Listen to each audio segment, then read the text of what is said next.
Is suffering inevitable? Depends on what is your definition of suffering.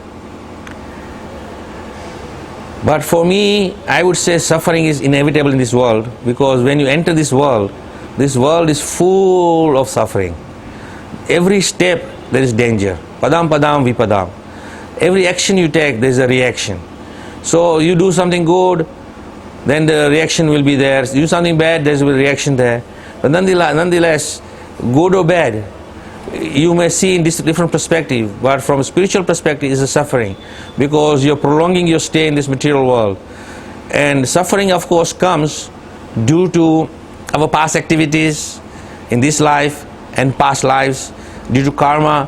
Whatever good or bad deeds we have done, we will have to pay for it in terms of enjoying or suffering, mostly suffering. And we see all around us, suffering is there. Humanity is trying to evaluate suffering from the world through many philanthropic exercises, feeding and housing and clothing and medical care and so many things. But still, suffering is going on. Millions and millions of dollars have been spent by all these different NGOs all over the world trying to free people from suffering. But suffering is ever increasing. So that is part and parcel of life, because we have done activities which then results in suffering. So suffering is inevitable in this world. The only time you are freed from suffering is that when you realize that this world is not suitable for you. At that point you cease to perform any sinful activities, any wrongdoings.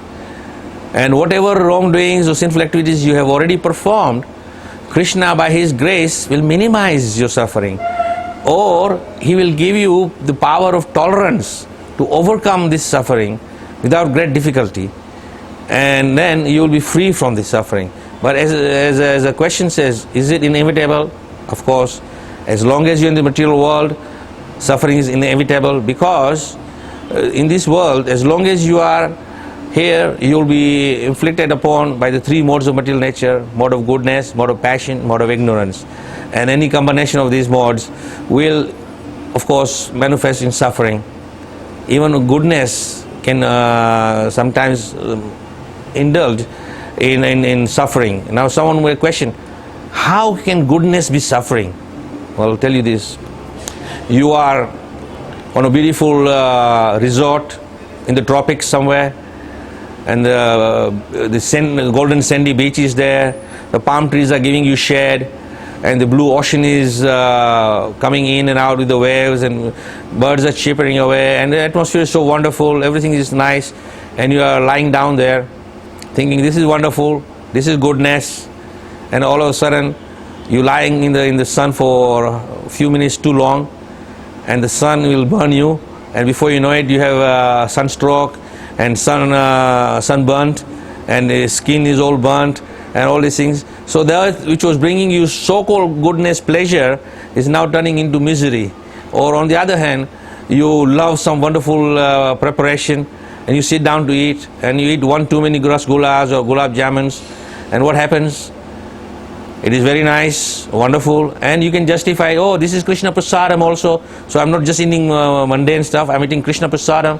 But if you eat one too many, what happens? You end up with a belly ache, and that which was bringing you pleasure and mode of goodness, respecting Prasadam, now has turned into the source of misery.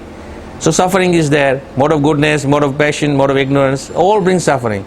So even in Bhagavad Gita, Krishna is advising Arjuna, rise above these three modes, O Arjuna. Not just ignorance, passion and goodness, but he's saying rise above all three modes, come to pure goodness. Then you will be somewhat free from the concept of suffering.